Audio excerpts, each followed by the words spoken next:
לפני שנמשיך בתוכנית, תרשו לי לשתף אתכם בזיכרון אישי קצר. לפני כמעט 40 שנה, כשחתן השמחה היה בשיא הקריירה שלו, נוצר בינינו הקשר הראשון, כשקיבלתי ממנו מכתב צנוע, המתוארך לכ"ז באלול תשל"ט. זה המכתב, וכך היה כתוב בו: לדוד גלעד שלום רב, אשמח מאוד להיפגש איתך ולעזור לך בעצה והדרכה עם תחילת לימודיך באוניברסיטה והמחלקה לתנ"ך. אני פרופסור לתנ"ך, ושמעתי עליך משני צדדים בארצות הברית. אני נמצא כמעט כל יום באוניברסיטה בבניין הכימיה החדש, קומה ד' חדר 412. כדאי לטלפן קודם קו פנימי 303 ולקבוע פגישה. בברכת כתיבה וחתימה טובה, אוריאל, סימון. ואכן כעבור חודש ימים הצטרפתי לספסל הלימודים בתוכנית לשנה א', שבמסגרתה פרופסור סימון לימד אותנו את ספר עמוס. בסוגריים יצוין שעוזרו הנאמן של פרופסור סימון בקורס הזה נשא גם הוא את השם עמוס. הלא הוא ידידנו עמוס פריש. מכל מקום, מדי שבוע, ביום שני אם אינני טועה, ישבתי מול האדם המרשים הזה, שבעצמו דיבר כמו נביא, בשפה מליצית גבוהה ומלא פאתוס. למרות שלא הייתי מתורגל בסגנון שכזה, הקפדתי לרכז את כל כוחותיי הפנימיים כדי שלא אפספס אף מילה מתורתו. ובסוף כל שיעור פשוט לא האמנתי שכבר עברה שעה וחצי, שכן והיו בעיניי כדקות אחדות באהבתי אותו. היום, לאחר 40 שנה כמעט תמימות, פרופסור סימון מזכיר לי את דברי כלב להושע, שנאמרו אף הם לאחר שנות דור, ושאותם אני מבקש להפנות אל פרופסור סימון בלשון נוכח, ובפרפרזה מסוימת אולי משמעותית. עודך היום חזק, ככוחך אז וככוחך עתה, לשלום ולצאת ולבוא. מזל טוב מקרב לב על 120 שנה.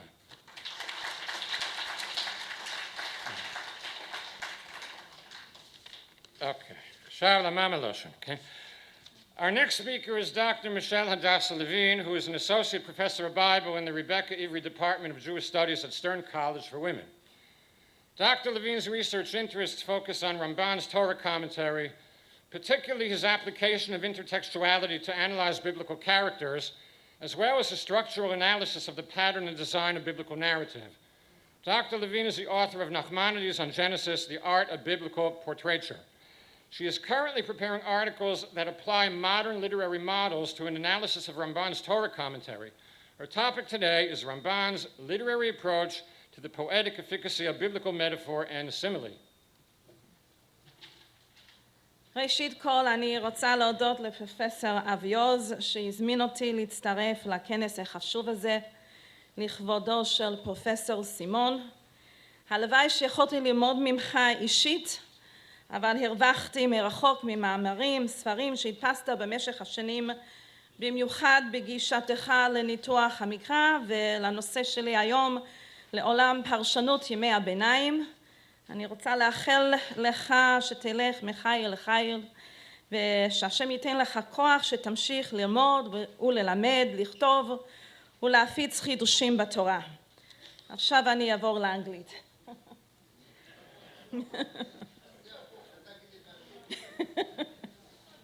אני אדבר לאט. Today I would like to discuss Ramban's literary approach to the poetic efficacy of biblical metaphor and simile.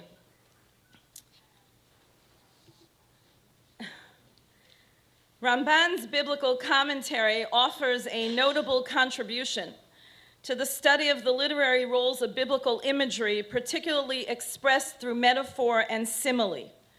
Metaphor creates an implicit analogy between a hypothetical situation and an actual situation, while simile explicitly delineates the comparison employing the prepositional marker kaf, meaning like or as. In order to appreciate Ramban's analysis, one must consider the diverse influences of his exegetical predecessors on his interpretive method. Mordechai Cohn has established that medieval commentators of the Andalusian Pshat tradition approached the relationship between form and meaning in biblical imagery through two distinct methods, classified based on modern literary theory. Abraham ibn Ezra applies the substitution view to his study of metaphor and simile, often using the formula X by way of mashal, and the meaning ta'am or nimshal is Y, which substitutes a literal paraphrase for the figurative expression. This literary approach assigns figurative language an aesthetic role without adding cognitive meaning. It delimits the specific importance of the choice of image and its details, shifting the focus to the general message communicated by the image. In contrast, David Kimchi Radak primarily subscribes to the interaction view, which presumes there is an active comparative interfacing between the literal image, often labeled militza, and the related topic labeled mashal. Applying the formula by way of mashal, just as X, so too Y, kemo X ken Y, Radak decodes the interactive shared features coined by Max Black as associated commonplaces between the image X and its topic Y, demonstrating how the conceptual aspects of the topic are illuminated through the lens of particular qualities of the parallel image in the metaphor or simile. For example, in source 1, on Usha'avtem mayim b'sason mimayane ha'yeshua, Radak interprets, derech mashal, kemo hasho'ev min ha'ma'ayan, shelo yipasku hamayim, ki bechol etz yimatze bo lish'ov ki hu makor tamid, ken lo tifsok mehem habracha v'hayeshua v'yu b'sason kol yemehem. By way of mashal, just as one who draws water from a spring, the waters of which never cease because it is a perpetual source, so too will the bounty and salvation never cease from them, and they will enjoy happiness all of their days. I would like to classify today Ramban's literary approach to biblical metaphor and simile, which has not been sufficiently studied. I am suggesting that Ramban tends to uphold the interaction view, eliciting the essential interrelationship between the chosen image and its intended topic within the domain of his pshat exegesis. This approach is exemplified in his use of an interactive comparative formula and other relevant literary terms, and through inferential close study of his specific readings. Yet sometimes Ramban will apply the substitution method to most effectively decode the text's meaning, and he will read a text literally instead of figuratively, in contrast to his predecessors' analyses. I hope the following select illustrative examples will show how Ramban's multifaceted approach often gives rise to unique and unprecedented readings, demonstrating the creative effort he exerted in his analysis of biblical metaphor and simile. In source 2, Ramban's interactive reading is evident in his analysis of two metaphors in Yaakov's blessing to Yehudah, where he seemingly applies Radak's comparative formula and uses the term mashal to signify the meaning of the metaphor. The key is how he differs from Radak's method of analysis. For the first metaphor, chachlili einayim miyayin, Ramban uniquely interprets the literal image as painted eye makeup, rendering chachlili einayim to read by inversion of the letters kechol einayim. He then delineates the associated commonplace between the specific quality of this image and its implied topic, Yehudah's abundance of wine, in the comparative statement. Yomar, shehu kechol einayim min hayayin, ki kaasher האחרים כוחלים אותם בפוך, שהוא העל כחול, כן יכול אותם הוא ביין, והמשל לריבוי היין בארצו. Just as others paint their eyes with eye makeup, so too Yehuda will paint his eyes as if with wine. Relating this image to its topic, Ramban explains Yehuda will be so fertile with abundant wine, it will be as if his eyes are colored with wine like eye makeup. For the second metaphor, Levin shinayim mechalav, Ramban interprets interactively reading Levin as a verb. Uchemo she'acherim melabenim shinehem betamrukehem, ken yelaben otam bechalav, והמשל לריבוי החלב בארצו. Consistent with the first metaphor, Ramban interprets just as others whiten their teeth through polishing ointments, so too Yehuda will whiten his teeth with milk. And this relates to the parallel topic of plentiful milk in Yehuda's territory. Here, Ramban modifies Radak's comparative kemo kain formula. Radak consistently introduces the metaphor's image with the marker kemo, and its meaning with ken. Ramban uses the markers ka'asher and kemo to introduce the image generally, but then he applies the ken phrase in both metaphors to the image of Yehuda's eyes as if painted with wine and Yehuda's teeth as if whitened with milk. While this relates to Yehuda, who is the topic, it is nevertheless a continuation of the metaphoric image. With this adjusted formulation, Ramban hones the force of the image, integrating it in relation to its implied topic.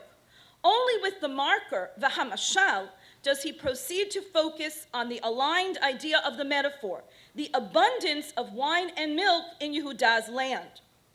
Furthermore, Radak does not apply his interactive formula here, but presuming that chachlili, like Mishlei 23 that exhorts about a drunkard, is the adjective red, and uleven means white, he interprets this context as derech haflaga, simply as hyperbole. Ve'amal ken derech haflaga, ki panav ve'enav yiyu adumim merov shtot hayayin, kemo lemi chachlilut einayim. כי שותה היין יהיו פניו ועיניו אדומים, ואמר עיניים על המראה, ולבן שיניים מחלב, מרוב שתות חלב יהיו שיניו לבנים. Radak interprets this context as derech haflaga, simply as hyperbole, depicting vividly the idea of Yehuda's prosperity by visualizing with exaggerated mental images how its inhabitants will have red eyes or a red appearance and white teeth from the abundant drinking, merov shtot hayayin, merov shtot hechalav. But this context, according to Radak, does not evoke a metaphor, which requires a comparative analogy between a hypothetical and actual situation. Radak does consider whether these images should be understood as a metaphoric comparison, derech mashal, to the topic of the Mashiach's distinctive qualities. But his first reading presumes this text is not a metaphor.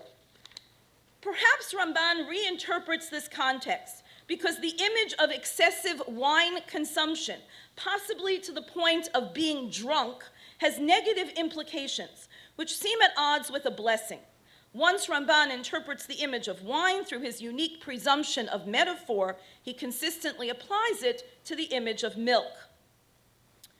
Ramban's interactive approach to biblical metaphor is also evident in his use of the literary term militza. For example, in source 3, in his commentary on in Yirmiyahu, Kol berama nishma, nihi bechi tamrurim, Rachel mevaka al banea, Ramban comments, מליצה כדרך משל, לומר, כי הייתה רחל צועקת בקול גדול ומספד מר, עד שנשמע הקול למרחוק ברמה. While militza can refer generally to eloquent poetic language, here militza focuses on the image of Rachel's crying loud voice. With the adjoining phrase kederech mashal, Ramban observes this scene should be interpreted metaphorically. The topic of the tragedy of Israel's exile is portrayed by the image of Rachel's loud, mournful, and bitter cries from her grave as near Beit Lechem, that reach as far as Ramah, the hilltop territory of her son Binyamin, which is now desolate. Ramban's literary expression, militza kederech mashal, while it occurs only once in his biblical commentary, illustrates well his interactive view of biblical metaphor. Radak consistently separates these terms, as in his comment on Yeshayahu 28:24, nifaresh tchila hamilitza ve'achar kach nifaresh hamashal. Combining these literary terms into one phrase, militza kederech mashal, Ramban articulates that a sound interpretation of biblical metaphor decodes the interactive relationship between the specific features of the image militza and its intended topic, mashal. Ramban's interactive analysis is also evident in source 4, in his intuitive perception of what constitutes an effective metaphor, which is illustrated in his innovative comparative reading of Yaakov's and Moshe's blessings of Naphtali. Naphtali ayala shlucha, hanoten imre shafer, ulenaphtali amar, Naphtali seva ratzon, umalei birkat Hashem. To clarify Ramban's insights, one may apply the modern conceptual metaphor theory developed by Lakoff and Johnson in their 1980 work, Metaphors We Live By. According to the conceptual metaphor theory, metaphors are homegrown because they only can be understood fully against the backdrop of everyday life experiences. These realities form the experiential basis for the conceptual framework that establishes the relationship between the image and topic. Ramban's original interactive analysis of the Ayala image uniquely draws from real-life scenarios by citing the cultural context of Minhag b'Moshlei Eretz. Ramban develops an elaborate scenario of the image involving the Ayala, which is integrally connected to the linking phrase, Hanoten imre shafer. Rulers send these animals from one land to another. Those born in the north are raised in palaces of the south. And when a letter is tied with good news, ktav ha-besorah, to their horns, they run swiftly back to their original habitat. V'zeh tam imre shafer, klomar ayala shlucha, mevaser besorot tovot, v'ha'inyan hazeh yadua. Ramban identifies the topic of this image, hamashal, in Moshe's parallel blessing, as Naphtali's abundant produce, which is a source of good news for all of Israel. Naphtali svaratzon umalei kol tuv, umimenu tavo b'sorah l'chol Yisrael, ki aseta aratzo perot l'sovea. One may question if this interactive reading is wholly successful, as the details of the image, where the animals are raised, their return to their original habitat, their swiftness, are not specified in the topic. But aligning Yaakov's Ayala image with Moshe's mashal message of Naphtali's fertility, Ramban deduces this quality of the image, which illuminates the message, is the shared feature or associated commonplace of the dispatch of Besorah, good news. Ramban's interactive reading of metaphor is also exemplified in a context that evokes double imagery, as in source 5, his analysis of Yaakov's blessing of Dan. Yehi Dan alei derech, shfifon alei orach. Radak and Ibn Ezra mark this context as a metaphor, with the verb dima, inferring there is an analogy between the topic, which for Radak is Shimshon, but for Ibn Ezra is the tribe of Dan, and the snake image. Ibn Ezra maintains Dan is like a snake because of his great strength, but as Cohen observes, this reflects the substitution view, because Ibn Ezra ascribes the quality of strength to other animal images as well, like the wolf in Yaakov's blessing of Binyamin and the lion in Moshe's blessing of Gad.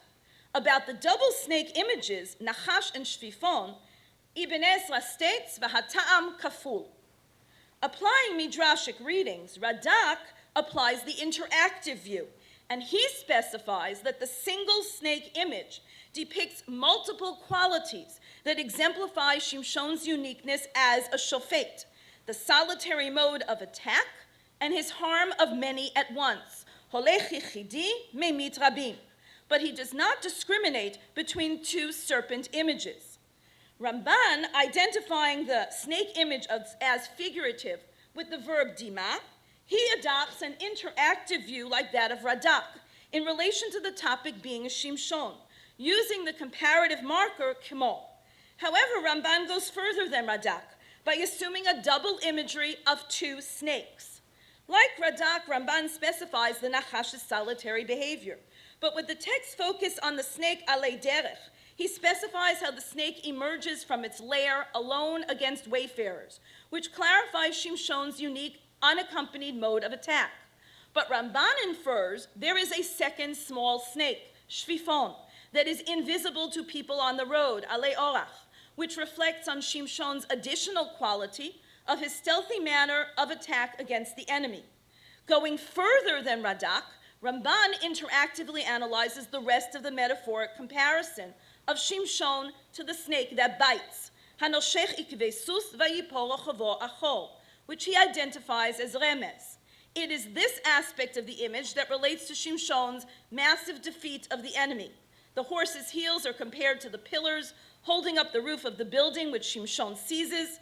The rider who falls backwards is compared to the many Philistines who are killed. Here, Ramban is influenced by Rashi. Yet Rashi does not assign a separate quality to the snake image in relation to Shimshon's character, but he only integrates it with the snake's biting action. In a related manner, in source 6, Ramban's interaction method is evident when he analyzes a series of parallel images that build on each other to create a complex metaphoric expression that comprises multiple interrelated messages. On Ha'azinu, Psukim Lamed Bet Lamed Gimel, Ramban develops a sequential metaphoric reading of successive plant images, Geffen, the roots, and Anavim, that are correlated to the metaphoric identification of the nations with Sodom and Amorah. אבל האויב גוי עובד עצות, אין לו עצה ולא תבונה. רק הולך אחר עבודה זרה שלו וחופר בשם הנכבד לעולם.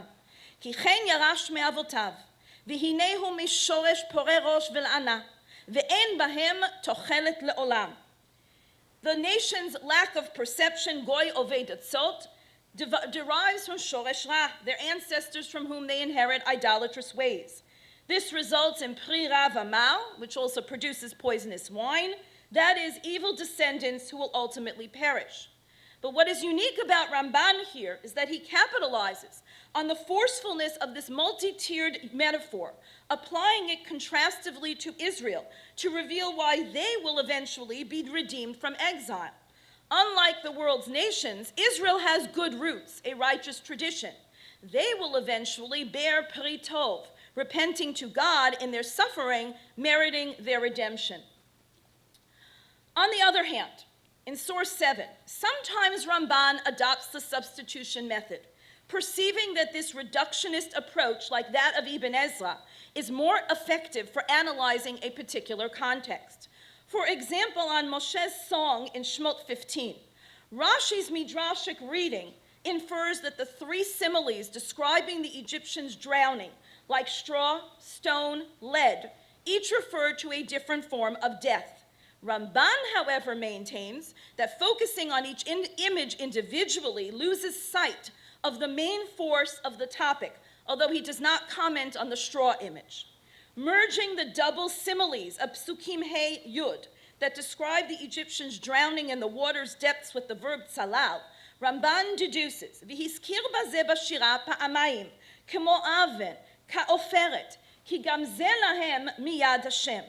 This doubled imagery emphasizes the one idea of God's total defeat of the Egyptians, b'chan lo nimlat me'em echad, even though logically some should have been saved.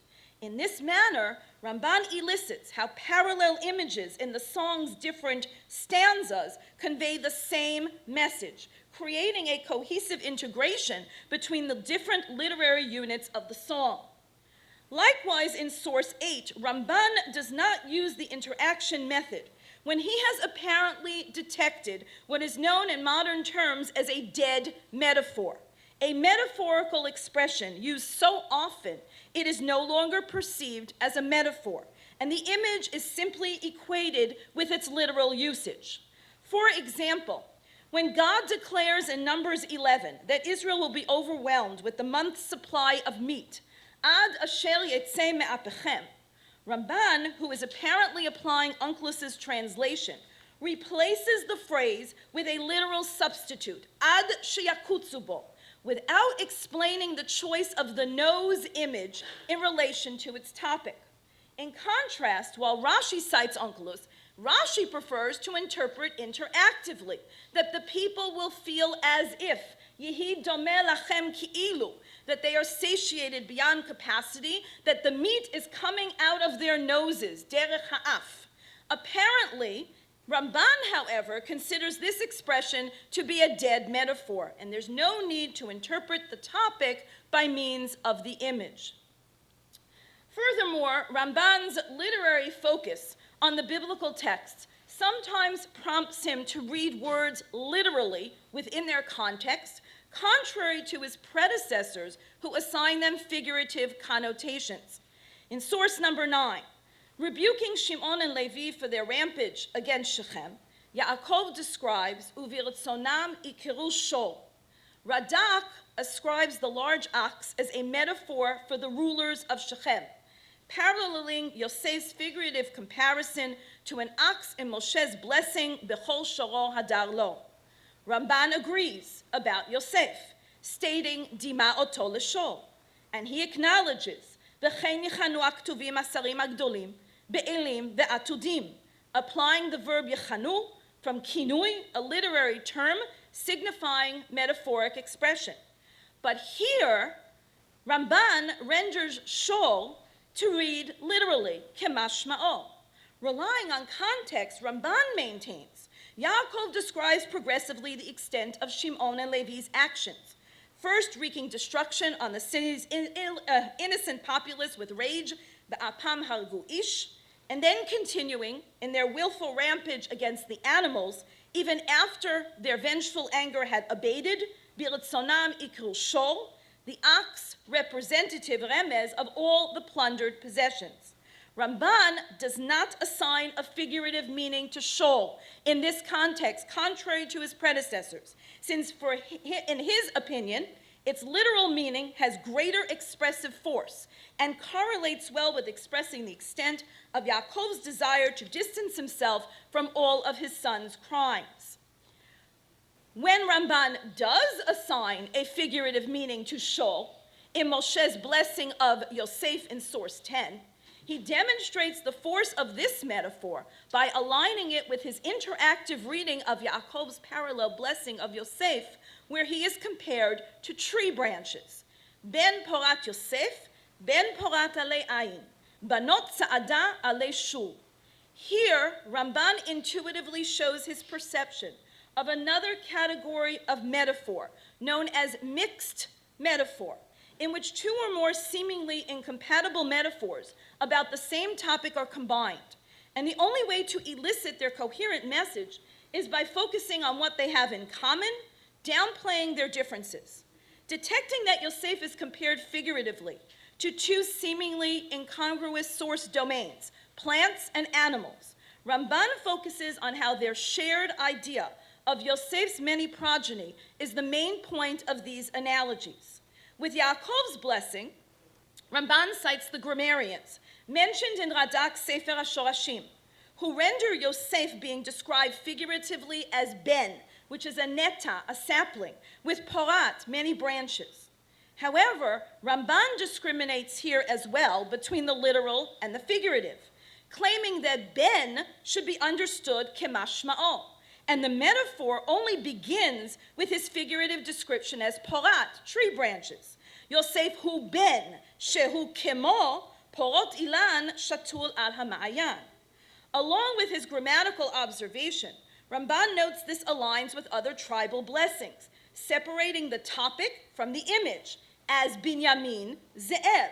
However, the blessing should have stated Yosef porat, not ben porat. But Ramban surmises ben is added derech chibuv.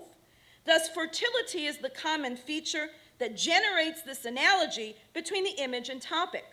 Yet, interestingly, Ramban maintains that since Yosef as a literal ben, a son, is compared to tree branches, porat, once this metaphor is invoked, it adapts from the principal topic and applies it to the image to continue its metaphoric description. Thus, figuratively, the extended branches are now described as daughters, banot, alluding, he uses the word zecher yirmoz, to Yosef's multiple progeny, without specifying the actual number, since the number of tribes is consistently delineated as 12, and where Levi is mentioned, Yosef is only enumerated as one tribe. Using the verbal marker dima, Ramban juxtaposes this tree metaphor to Moshe's metaphoric comparison of Yosef to the ox, whose two horns are like that of the re'em animal. Focusing on the cohesive idea of fecundity between the two metaphors, Ramban observes, however, that the animal image of two horns more specifically connotes Yosef's two tribes, as Moshe stipulates, Vehem revevot Ephraim, Vehem alefei Menashe. And Ramban elaborates, the right horn is Ephraim, the younger son accorded more privilege by Yaakov, and the left horn is Menashe. Influenced by Ibn Ezra, how could I not end off with Ibn Ezra? Influenced by Ibn Ezra, Ramban clarifies why the horned ox metaphor is particularly appropriate for Moshe's blessing. Ufshuto shemikra, ki bavur sheberech Yosef bitvuot, dima oto l'shor, ki rav tvuot b'choach shor. The linguistic parallels between the two blessings, that of Yaakov and of Moshe, with regard to Yosef, and you can see it in the italicized phrases, shows a tremendous parallel between them. But it also reveals, as Ramban has very keenly noted, that Moshe uniquely mentions tvu'ah. Since the ox that plows the field facilitates abundant produce, the metaphoric image of Yosef as an ox is appropriately invoked. Here, the topic of fertility in Yosef's territory serves as the catalyst for the image that compares his two tribes to the ox's horns. In this study, I have sought to demonstrate that in his pshat readings of biblical imagery, Ramban tends to prefer the interaction view, which he deems to be most effective in eliciting the versatile inventiveness of biblical metaphor and simile by presuming a dynamic correlation between the biblical text's form and meaning. Ramban assigns a creative role to specific images in biblical metaphor and simile, resulting in a more complex and nuanced reading of the biblical text. Yet Ramban's close reading of the biblical text also draws him to consider other interpretative approaches to elicit the finessed meaning of the text. This literary approach is consistent with Ramban's multifaceted interpretative approach in other aspects of his biblical commentary and reflects his incisive perceptions of the depth and multi-layered facets of the biblical text. Thank you. And thank you, Dr. Levine. אפשר שאלות בעברית? אוקיי, אז אפשר, דוקטור לוין תקבל שאלות או הערות בעברית.